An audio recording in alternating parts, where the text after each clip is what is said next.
have you seen the show The Home Edit on Netflix? I haven't, but now I am going to go home and watch it. You absolutely have to watch it. They have a great line of products that are available at Walmart now, too. And then I think they have a private line that's maybe at the Container Store or some other place as well.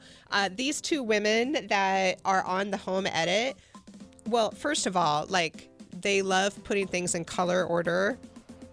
And I've seen a lot of people that I'm like, obviously they've watched the show based on how they have their bookshelf organized and their closets organized.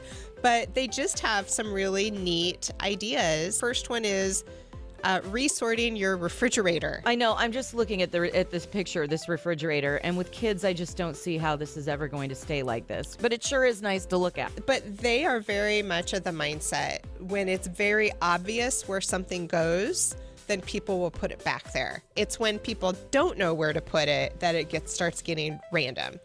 Next is follow the 80-20 rule, and I love this. Keep your home no more than 80% full and leave at least 20% for breathing room. So they used it in decorating as well. So like if you have bookshelves in your living room, fill them 80% of the way with books, collectibles, decorative objects, and leave 20% open. I couldn't agree more. There's nothing that makes me feel claustrophobic than a cram-packed, huge bookcase. Make organizing intuitive.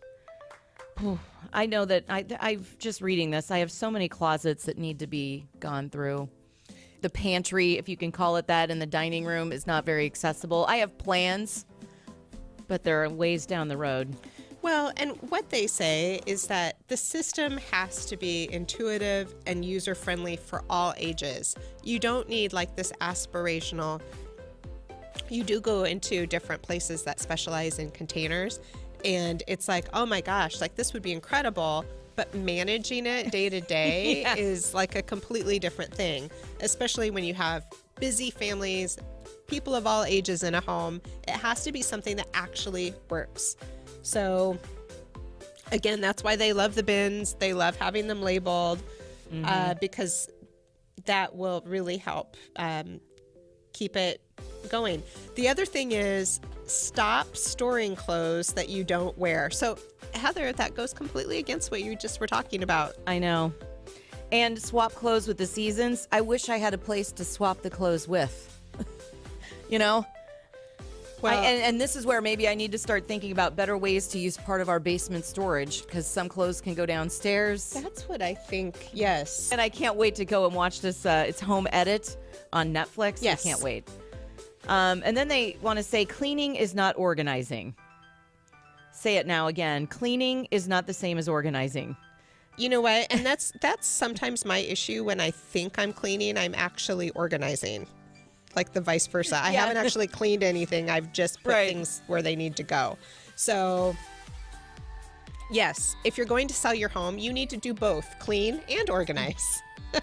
Right. You can, if you're dusting off the mail that has nowhere to go and it's still sitting there cluttering furniture, you need to do both. Because cleaning is going to dust, vacuum, get rid of the piles of old mail, but organizing is about systems that keep order in your house and gives everywhere a place, everything a space. And I like the last little tidbit, organize according to how you shop. Because like they use as an example, if you can keep your closet or your pantry neat and tidy until you make your monthly Costco run, and then there's no place to put it, then it really isn't working within how you live. Right. And I think that happens to a lot of people.